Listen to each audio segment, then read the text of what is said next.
Class 10 के सभी छात्रों का एक बार फिर हार्दिक स्वागत गणित दर्पण चैनल पर। देखिए डैश वर्क को हम कंटिन्यू सॉल्व कर रहे हैं, जिसके अंदर हमने दो प्रश्न अच्छे ढंग से समझ लिए हैं, एक एक नंबर वाले।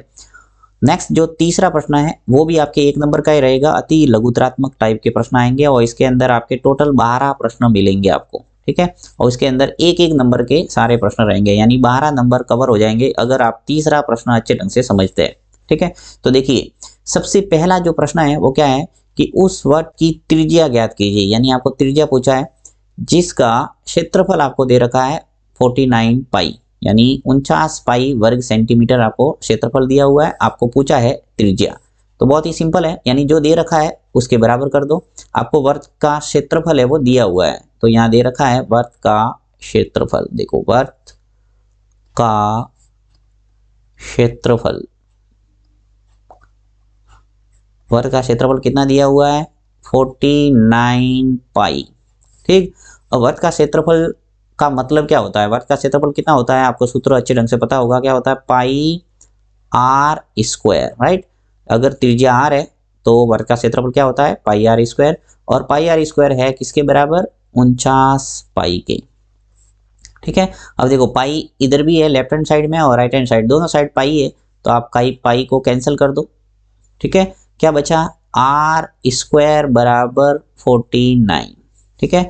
आर बराबर क्या हो जाएगा, जैसे हमें घात है वो हटाते हैं तो आगे वर्गमूल का चिन्ह आता है, ये आपको अच्छे ढंग से पता है, ठीक है। अब देखो घात हमेशा 2 होगी और उसको हटाएंगे तो आपके वर्गमूल का चिन्ह आ जाएगा, यानी आपको 49 का वर्गमूल निकालना, और 49 का वर्गमूल होता है 7, ठीक है। अब देखो यहाँ सेंटीमीटर में, वर्ग सेंटीमीटर में क्षेत्रफल है, तो यहाँ पर भी आ जाएगा रेडियस है वो सेंटीमीटर में मिल जाएगी, अर्थात आपके आर का मान कितना आ गया 7 सेंटीमीटर, ये आ गया आंसर। तो इस ढंग से आपको वर्ग की त्रिज्या है वो प्राप्त हो जाएगी। देखिए नेक्स्ट जो प्रश्न है दूसरा वो क्या है, एक पासे को फेंकने पर सम अंक आने की प्रायिकता ज्ञात कीजिए, यानी आपको एक पासे से संबंधित प्रश्न दे रखा है और प्रायिकता पूछा गया है, पूछा क्या है सम अंक आने की प्रायिकता, ठीक है। तो सबसे पहले आपको ये पता होना चाहिए कि पासे पर टोटल अंक कितने होते हैं। तो सब जानते हैं कि पासे पर कुल जो अंक होते हैं क्या होते हैं 1 से लगाकर 6 तक, ठीक है। तो आपको लिखना पड़ेगा कि पासे पर कुल अंक या कुल संभावित परिणाम भी लिख सकते हैं। मैं आपको कुल अंक की लिख के बता देता हूँ, 1 हो सकता है, 2 हो सकता है, 3 हो सकता है, 4 हो सकता है, 5 और 6, ठीक है। यानी टोटल पासे पर आपको पता है कि 1 से लगाकर 6 तक अंक है वो अंकित होते हैं। अब इसमें से ढूंढना है कि सम संख्या कौन कौन सी है। देखो पासे से संबंधित कई टाइप के प्रश्न बनते हैं, सम अंक आने की प्रायिकता, विषम अंक आने की प्रायिकता, अभाज्य संख्या आने की प्रायिकता, तो हर टाइप के प्रश्न आपके कवर हो सकते हैं अगर अच्छे ढंग से इस प्रश्नों को आप समझेंगे। तो देखो यहाँ पे सम अंक आने की प्रायिकता पूछा है, तो सम अंक कौन कौन से, एक तो 2 है। सम संख्या किसे कहते हैं ये आपको क्लियर होना चाहिए, यानी वो संख्या जिसके अंदर 2 का भाग पूरा पूरा जाता है उसे बोलते हैं सम संख्या, राइट, इवन नंबर। तो देखो 2 है, 4 है और 6, ये क्या है सम संख्या। अगर विषम संख्या पूछे तो कौन कौन सी लेंगे, 1, 3 और 5, ठीक है। तो सबसे पहले मैं यहाँ लिख लेता हूँ सम अंक आने की प्रायिकता पूछा है, तो यहाँ लिख लेते हैं सम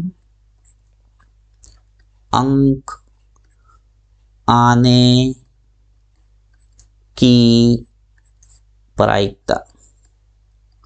और प्रायिकता का जो फॉर्मूला होता है वो क्या होता है, अनुकूल परिणाम बटा कुल परिणाम, ठीक है। मैं लिख के बता देता हूं, अनुकूल परिणाम बटा कुल परिणाम, अनुकूल परिणाम बटा कुल परिणाम। अब देखो अनुकूल परिणाम का मतलब हुआ कि जो आपको पूछा है वो, यानी सम अंक आने की प्रायिकता पूछा है, तो सम अंक यहाँ पे कौन कौन से, एक तो 2 है, एक 4 है और एक 6 है, तो टोटल अंक कितने हुए 3, तो अनुकूल परिणाम हो जाएगा 3। और कुल परिणाम पासे पर जो टोटल अंक है वो कितने हैं 6, तो आ जाएगा नीचे 6। अब देखो 3/6 अगर परीक्षा में छोड़ के आओगे तो भी सरल सही है, परंतु इसको भिन्न को अगर सरल होता है तो करना है, तो देखो आराम से हो रही है, 3 का भाग दोनों में जा रहा है, तो 3 एकम 3 और 3 दूनी 6, यानी नीचे 3 का भाग जा रहा है 6 में 2 बार, तो 1/2 इसका आंसर हो जाएगा, राइट। अब देखिए आपको विषम संख्या आने की प्रायिकता पूछा होता तो भी आंसर यही आता 1/2। अगर अभाज्य संख्या आने की प्रायिकता पूछा होता तो भी आपके 1/2 ही आंसर आता, क्योंकि अभाज्य संख्या कौन कौन सी है, 2 है, 3 है और 5 है। ये अभाज्य संख्या है, वो आगे आएगा। वैसे अभाज्य संख्या आने की प्रायिकता अन्य जो मॉडल पेपर है उसके अंदर सभी प्रश्न आपके कवर हो जाएंगे, तो यहाँ पे हम इसी पर बात करेंगे। अब नेक्स्ट चलते हैं तीसरे प्रश्न पे। नेक्स्ट जो तीसरा प्रश्न है, दे रखा है कि 10 सेंटीमीटर भुजा वाले घन के विकर्ण की लंबाई ज्ञात कीजिए। यानी आपको विकर्ण की लंबाई पूछा है घन की, और भुजा का जो माप है वो दे रखा है 10 सेंटीमीटर। ठीक है, तो यहाँ पे सीधा फॉर्मूला है। देखिए घन की विकर्ण की जो लंबाई होती है वो है भुजा √3। अब भुजा आप ए ले सकते हैं और एस भी ले सकते हैं, तो यहाँ मैं थोड़ा लिख के बता देता हूँ। लिखना है आपको कि यदि घन की भुजा ए या एस कोई भी ले लो, मैं यहाँ एस से लिख लेता हूं। यदि घन की भुजा एस है तो घन के विकर्ण की लंबाई बराबर होती है s√3। ठीक है, अब यहाँ पे घन की जो भुजा है वो दे रखी है 10। ठीक है, तो यहाँ पे भुजा के स्थान पर क्या रख लेंगे 10, तो 10√3 ये इसका आ जाएगा आंसर। ओके, अब देखिए ये सेंटीमीटर है तो विकर्ण की लंबाई भी सेंटीमीटर में होगी, cm। ठीक है, तो इस टाइप से आप आराम से कर सकते हैं, सिर्फ आपको फॉर्मूला है वो याद रखना है s√3।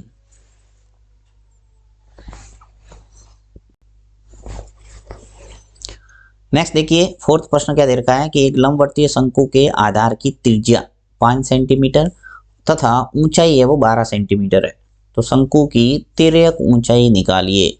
यानी एक शंकु है उसके अंदर त्रिज्या दे रखी है और ऊंचाई दे रखी है, आपको शंकु की तिर्यक ऊंचाई आपको पूछा है। तो सबसे पहले तो आपको पता होना चाहिए कि शंकु के अंदर ऊंचाई और तिर्यक ऊंचाई का मतलब क्या होता है। तो यहाँ थोड़ा मैं डायग्राम बना के आपको बता देता हूँ। देखिए जैसे एक शंकु है ये, अब शंकु के अंदर एक तो होती है ऊंचाई, जैसे ये नीचे वाला भाग वर्ताकार होगा, इसके अंदर आपको ये त्रिज्या दे रखी है, मान लो ये O है, ये A ले लिया मैंने। तो जो स्ट्रेट लाइन होगी बिल्कुल सीधी यहाँ तक, इसको तो बोलेंगे ऊंचाई। ठीक है, और जो A से लगाकर यहाँ तक, मान लो ये बिंदु B है, तो A से लगाकर B तक जो ऊंचाई दिख रही है वो है आपके तिर्यक ऊंचाई, इसको L से प्रेजेंट किया जाता है। राइट, और नीचे वाली जो O से लगाकर ये तक, ये है त्रिज्या R।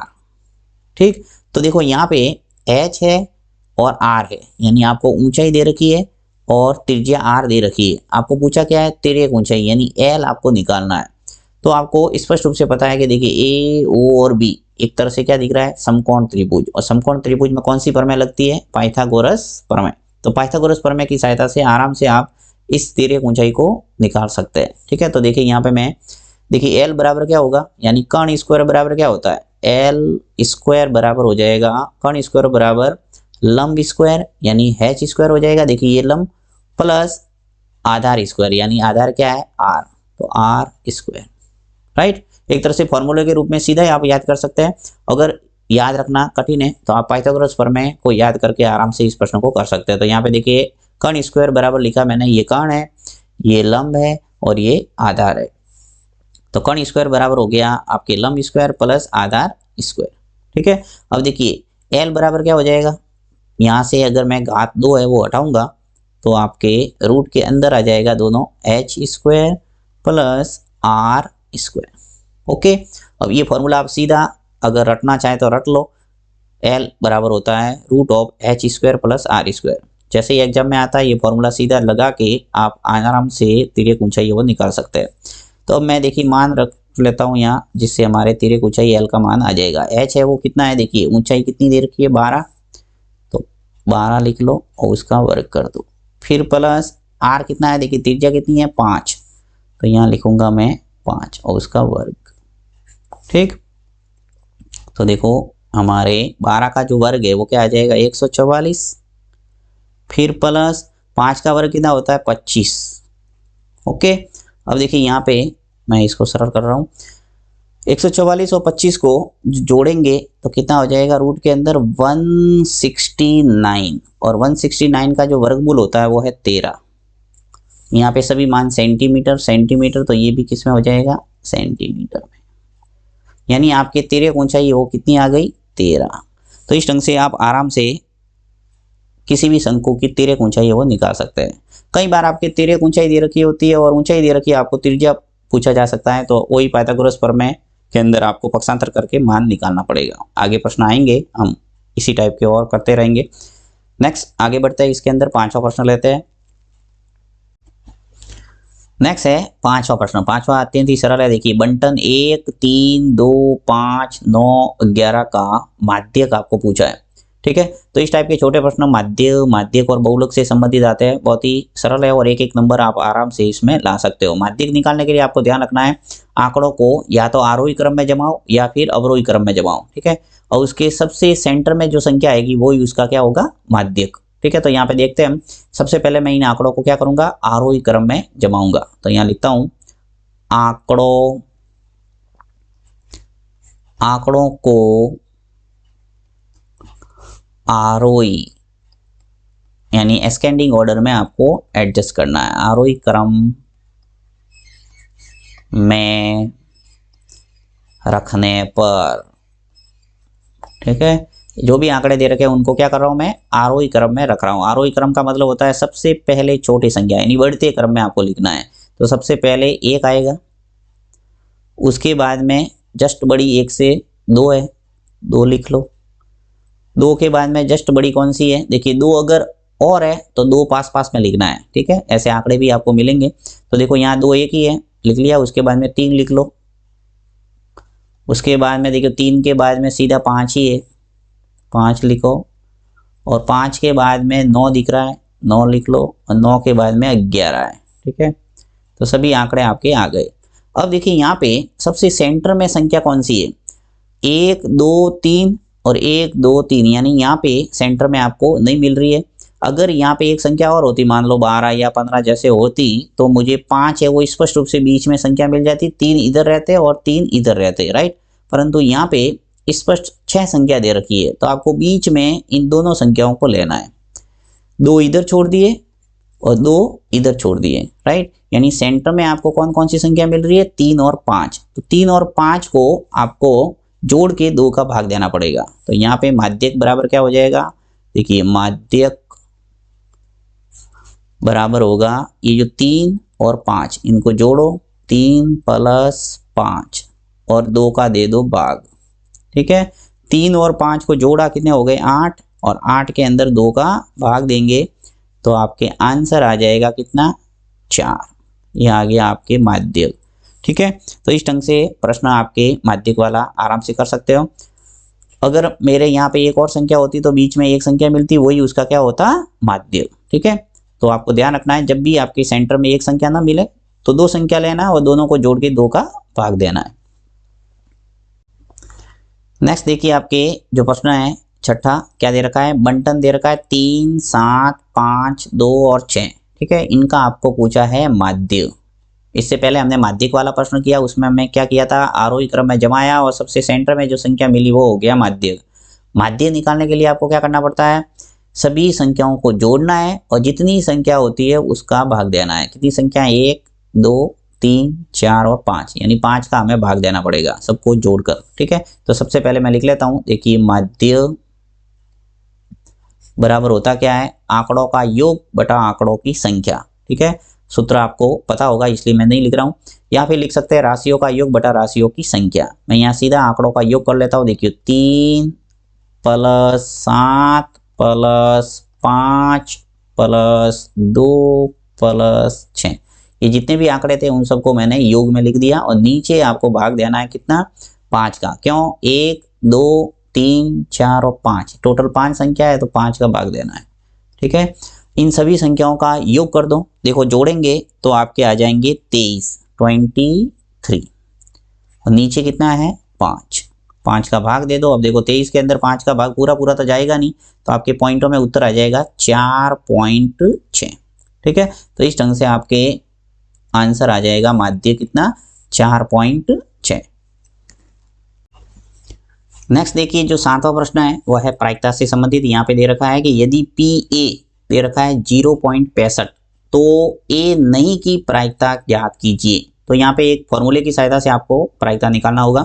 फॉर्मूला होता है बहुत ही सिंपल है, देखिए PA प्लस PA और बार बराबर होता है 1, यानी किसी घटना के घटने की प्रायिकता और उस घटना के नहीं घटने की प्रायिकता, उन दोनों का जो योग होता है वो 1 होता है। ये हमेशा आपको ध्यान रखना है, ठीक है।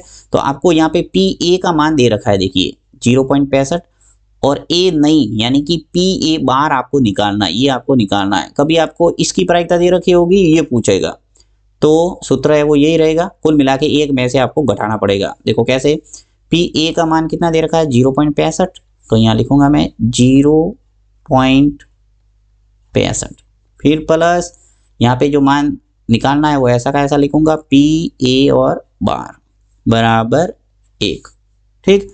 अब देखो PA बार यानी किसी घटना के नहीं घटने की, ये नई शब्द को प्रेजेंट करता है ये लाइन, यानी PA बार 1। ये जो 0.65 है वो पक्षांतर होकर इधर आएगा तो 0.65, ठीक है। अब 1 में से मुझे ये घटाना है। अब देखो यहाँ पे दिख रहा बहुत सिंपल है, 1 में से आपको घटाना है। बहुत जने उत्तर निकालते हैं इसका गलत, क्योंकि अच्छे अच्छे जो होशियार लड़के हैं वो भी इसका आंसर गलत निकाल के आते हैं जल्दबाजी में। तो कैसे घटाना है वो मैं आपको प्रॉपर तरीके से आपको बता रहा हूँ। यहाँ साइड में देखिए, 1 में से जब भी आपको कोई पॉइंट वाली संख्या घटाना है तो पहले पॉइंट वाली बनाना है, यानी 1 को पॉइंट के रूप में लिखो। कैसे, देखो यहाँ पे पॉइंट के बाद में कितनी संख्या है 6 और 5, यानी 2 संख्या है, तो यहाँ पॉइंट लगा दो और 2 जीरो लगाओ पहले, ठीक है। 1 में से आपको घटाना है। अब देखो पॉइंट के नीचे पॉइंट लिखेंगे, पॉइंट के नीचे पॉइंट लिखो पहले, और इधर वाली जो संख्या है 6 और 5 कंटिन्यू लिखो, 0 के नीचे 6 आ जाएंगे और इस 0 के नीचे 5 आ जाएंगे, और 0 पॉइंट के इधर वाली संख्या क्या है 0 है तो 0। अब आप घटाएंगे तो आपकी गलती नहीं होगी।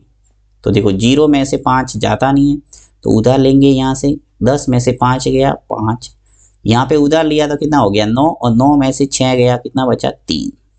फिर पॉइंट के नीचे पॉइंट आ जाएगा, 1 था आगे उधार चला गया था, 0 में से 0 गया ये 0। तो इस ढंग से हमारा जो आंसर है वो आ जाएगा 0.3 और 5, ठीक है। तो ये आ गई प्रायिकता A नहीं की। तो बहुत ही सिंपल है और इस टाइप का प्रश्न 100% आपके बोर्ड एग्जाम के अंदर आता ही है, तो इसकी प्रैक्टिस आप जरूर करें। अब देखिए इसके अंदर जो 8वां प्रश्न है वो सीधा फॉर्मूला ही आपको पूछा है कि शंकु का आयतन ज्ञात करने का सूत्र है। तो जितने भी बुक के अंदर फॉर्मूले है वो आपको अच्छे ढंग से रटने ही है, याद ही करने हैं, क्योंकि फॉर्मूले से संबंधित एक प्रश्न आपको जरूर मिलेगा डायरेक्ट जिसके अंदर फॉर्मूला आपको पूछा जाएगा। जैसे यहाँ पे पूछा है कि शंकु का आयतन ज्ञात करने का सूत्र लिखिए। तो आयतन निकालने का जो सूत्र है आपको याद करना है, शंकु का आयतन होता है 1/3 पाई r स्क्वायर h, ठीक है, जहाँ r शंकु के आधार की त्रिज्या है और h शंकु की ऊंचाई है, ठीक है। तो इस ढंग से आप फॉर्मूला पूरा प्रॉपर लिख के आ सकते हैं। फिर नेक्स्ट जो 9वां प्रश्न है वो है वर्ग अंतराल 10 और 25, इसका वर्ग चिन्ह आपको पूछा है। वर्ग चिन्ह निकालने का तरीका होता है, जब आप सांख्यिकी वाला टॉपिक करते हैं यानी माध्यम माध्यक बहुलक वाला जो टॉपिक हम पढ़ते हैं वहाँ पे हम वर्ग चिन्ह है वो निकालते हैं, ठीक है। तो वर्ग चिन्ह निकालने का तरीका क्या होता है, 10 और 25 जब माध्य निकालते हैं तो वहाँ हमें वर्ग चिन्ह निकालना ही पड़ता है। तो वर्ग चिन्ह आपके निकालने का तरीका होता है कि निम्न सीमा, इसको बोलते हैं निम्न सीमा, इसको बोला जाता है उच्च सीमा। तो दोनों को जोड़ के 2 का भाग देना पड़ता है। तो 10 और 25 दोनों को जोड़ेंगे, देखो वर्ग चिन्ह बराबर 10 + 25/2, जोड़ा तो 35 आ गया, और 35 में 2 का भाग देंगे तो आ जाएगा 17.5, ठीक है। तो ये आराम से आप करके आ सकते हैं, यानी निम्न सीमा लोअर लिमिट और ये upper limit, lower limit upper limit दोनों को जोड़ो, 2 का भाग दो, आपके वर्ग चिन्ह निकल के आ जाएगा। तो ये टॉपिक आपने सांख्यिकी वाला पढ़ा होगा तो आपको वैसे आता होगा अच्छे ढंग से ये। नेक्स्ट 10वां प्रश्न जो दे रखा है वो है, एक बक्से में 7 नीले 3 सफेद कंचे हैं। यदि इस बक्से में से एक कंचा यादृश्य निकाला जाता है तो इसकी क्या प्रायिकता है कि ये कंचा सफेद है, यानी आपको सफेद कंचा प्राप्त करने की प्रायिकता पूछा गया है। तो बहुत ही सिंपल है प्रायिकता वाला टॉपिक। देखिए यहाँ पे आपको दे रखा है एक तो नीला और एक सफेद, तो पहले तो जो दे रखे है वो लिख लो, ठीक है। तो लिख लेते हैं हम कि नीले कंचे कितने हैं, नीले कंचे बराबर है हमारे 7, ठीक है। सफेद कंचे कितने हैं, सफेद कंचे हैं हमारे 3। तो कुल कंचे कितने हैं एक बक्से के अंदर, कुल कंचे है कितने, 10, ठीक है। 7 और 3 मिलके कितने हो गए, 10। अब आपको जो पूछा है उसका प्रायिकता निकाल दो। क्या पूछा है, सफेद कंचा प्राप्त होने की प्रायिकता। तो यहां लिखेंगे सफेद कंचा प्राप्त करने की या होने की, प्राप्त करने की प्रायिकता, ठीक है। सूत्र आपको अच्छे रंग से पता ही है, अनुकूल परिणाम बटा कुल परिणाम। अब अनुकूल परिणाम यानी सफेद का पूछा है, तो सफेद देख लो एक बक्से में कितने हैं, 3, तो ऊपर आ जाएगा 3, यानी अनुकूल परिणाम 3 हो गए। और कुल परिणाम यानी टोटल कंचे कितने हैं, 10, तो नीचे आ जाएगा 10, 3/10 इसका आंसर आ जाएगा। अगर पूछा होता नीला कंचा प्राप्त होने की प्रायिकता, तो ऊपर कितना आते 7 और नीचे आते वही 10, राइट। तो इस ढंग से आप प्रायिकता वाला प्रश्न आराम से कर सकते हैं और 1 नंबर प्राप्त कर सकते हैं। देखिए नेक्स्ट जो 11वां प्रश्न है वो क्या कह रहा है कि यदि एक बेलन का आयतन है वो 448 पाई घन सेंटीमीटर है और ऊंचाई है वो 7 सेंटीमीटर है, तो बेलन की त्रिज्या ज्ञात कीजिए। आपको बेलन की त्रिज्या पूछा है, तो बहुत ही सिंपल है। देखो बेलन का आयतन का फॉर्मूला लगाना है, जिससे आपके बेलन की त्रिज्या है वो निकल जाएगी। सिंपल सा, बेलन का आयतन आपको दे रखा है, लिख लो बेलन का आयतन। और बेलन का आयतन कितना दे रखा है, 448 पाई, ठीक है। और बेलन के आयतन का जो फॉर्मूला है वो आपको अच्छे ढंग से पता होगा। बेलन के आयतन का फॉर्मूला क्या होता है, पाई आर स्क्वायर एच, ठीक है, पाई आर स्क्वायर एच। यहाँ पे आपके जो ऊंचाई है वो 7 दे रखी है, ऊंचाई के स्थान पर 7 लिख लेंगे और हमारे त्रिज्या है वो निकल के आ जाएगी, क्योंकि पाई पाई है वो कैंसिल हो जाएगा। देखो 448 लिखेंगे ऐसा का ऐसा आगे। अब देखो यहाँ पे राइट हैंड साइड में पाई है और लेफ्ट हैंड साइड में पाई है, तो आप पाई से पाई पहले ही कैंसिल कर दो। क्या बचा, आर स्क्वायर एच, एच के स्थान पर देखो यहाँ पे मैं ऊंचाई है वो 7 सेंटीमीटर है, तो लिख रहा हूँ 7, ठीक है, बराबर 448। अब देखो आर स्क्वायर, हमें आर निकालना है, तो आर स्क्वायर इधर ही रखूंगा और 448 में भाग चला जाएगा किसका, 7 का, यानी आर के साथ में जो भी 7 था वो आगे चला जाएगा भाग में। तो आर स्क्वायर बराबर कितना हो जाएगा, देखो 7 का भाग 448 में जाएगा कितनी बार, 64 बार, 64 बार पूरा पूरा भाग जाएगा, ठीक है। अब देखो आर स्क्वायर बराबर है आपके 64, तो यहाँ पे क्या स्थिति बनेगी, यहाँ मैं निकाल के बता रहा हूँ आपको। देखो आर स्क्वायर बराबर कितना है 64, तो आर बराबर कितना हो जाएगा, √64, यानी वर्गमूल के अंदर 64 का मान आ जाएगा। अब 64 का जो वर्गमूल है वो क्या आता है, 8, 8 × 8 क्या होता है 64, यानी आर की वैल्यू यानी जो बेलन की त्रिज्या है वो निकल के आ जाएगी हमारे 8, और ये मान किस में दे रखा है, सेंटीमीटर में, तो ये भी हो जाएगा cm, सेंटीमीटर। तो इस ढंग से आपके आंसर आ गया बेलन की त्रिज्या बराबर 8 सेंटीमीटर। नेक्स्ट जो अंतिम 12वां प्रश्न है, दे रखा है कि प्रथम 10 विषम प्राकृत संख्याओं का समांतर माध्य ज्ञात कीजिए। देखिए समांतर माध्य, औसत या सिर्फ माध्य, ये तीनों एक ही है, आपको एक ही तरीका अपनाना है। माध्य निकालने के लिए क्या करते हैं हम, राशियों का योग बटा राशियों की संख्या, यानी आंकड़ों का योग बटा आंकड़ों की संख्या। तो वही भी यहाँ पर भी वही तरीका है, परंतु यहाँ पे आंकड़े आपको निकालना पड़ेगा। क्या बोल रहा है कि प्रथम 10 विषम प्राकृत संख्याओं का समांतर माध्य पूछ रहा है। तो प्रथम 10 विषम प्राकृत संख्या किसे कहते हैं, 1 से अनंत तक की संख्या को प्राकृत संख्या कहते हैं। तो प्रथम 10 विषम संख्या आपको लेना है, तो यहाँ मैं लिख लूंगा प्रथम 10 विषम प्राकृत संख्या कौन कौन सी हो जाएगी। देखिए 1 से स्टार्ट होती है, तो मैं सबसे पहले 1 लिखूंगा, उसके बाद में देखो 2 तो लिखना नहीं, क्योंकि 2 क्या है, सम संख्या है। उसके बाद में हमें लिखना पड़ेगा 3, ठीक है। 3 के बाद 4 आता है, 4 नहीं लिखना, हमें लिखना है 5। तो इस ढंग से आगे बढ़ते रहेंगे, एक छोड़ के एक, तो हमारे सभी प्राकृत संख्या आ जाएगी 10 तक आपको लेना है, ठीक है। 10 अंक लेने हैं। अब आ जाएगा 9, फिर आ जाएगा 11, फिर आ जाएगा 13, फिर आ जाएगा 15, फिर आ जाएगा 17, फिर आ जाएगा, देखिए कहाँ तक लेना पड़ेगा आपको, 19 तक। टोटल संख्या हो गई देखो 1 2 3 4 5 6 7 8 9 और 10। इन 10 संख्याओं का आपको क्या निकालना है, समांतर माध्य, ठीक है। तो समांतर माध्य बराबर क्या होता है, देखो समांतर माध्य। समांतर माध्य बराबर सूत्र लिख सकते हैं आप, राशियों का योग बटा राशियों की संख्या। तो यहाँ सभी संख्याओं का योग कर दो, ये मैं लिख लेता हूँ सभी। देखिए 1 + 3 + 5 + 7 + 9 + 11 + 13 + 15। अब देखिए जितनी संख्या है उसका हम देंगे भाग। कितनी संख्या टोटल, 10, तो 10 का दे देंगे भाग।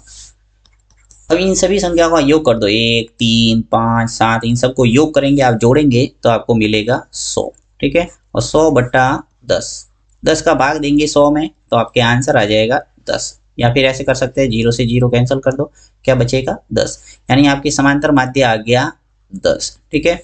एक और देखिए आपको बात बताता हूँ कि जब भी विषम संख्या जोड़ते हैं कंटिन्यू, तो उसके लिए बहुत ही सरल तरीका है। अगर आपको योग करना है, जैसे ये 100 है, वो कैसे आया, देखिए एक तो तरीका 1 3 4 4 और 5 जोड़ेंगे 9, इस ढंग से आगे बढ़ेंगे और योग आ जाएगा आपके 100। अगर जल्दी निकालना है तो आपके तरीका होता है n², ठीक है। यानी जितने अंक है उसका वर्ग कर दो। कितने अंक थे टोटल, 10, तो 10 का वर्ग करेंगे तो क्या आएगा, देखो 10 का वर्ग यानी 10 × 10 क्या होता है, 100। कोई भी विषम संख्या अगर कंटिन्यू है तो उनका योग निकालने के लिए आप n² का इस्तेमाल कर सकते हैं, ठीक है। तो इस ढंग से आपके तीसरा प्रश्न है वो कंप्लीट होता है। इन सभी प्रश्नों में किसी प्रकार का आपके डाउट है तो आप कमेंट बॉक्स में जरूर लिखना, मैं वापस एक वीडियो के द्वारा आपको समझाने का प्रयास करूंगा। और इस वीडियो को अधिक से अधिक छात्रों तक आपको शेयर करना है ताकि सबको इसका बेनिफिट मिल सके। और लाइक आपको जरूर करना है, चैनल को सब्सक्राइब करके रखना है ताकि इसी प्रकार के जो वीडियो आगे आएंगे उसका नोटिफिकेशन आपको मिलता रहेगा। Thank you.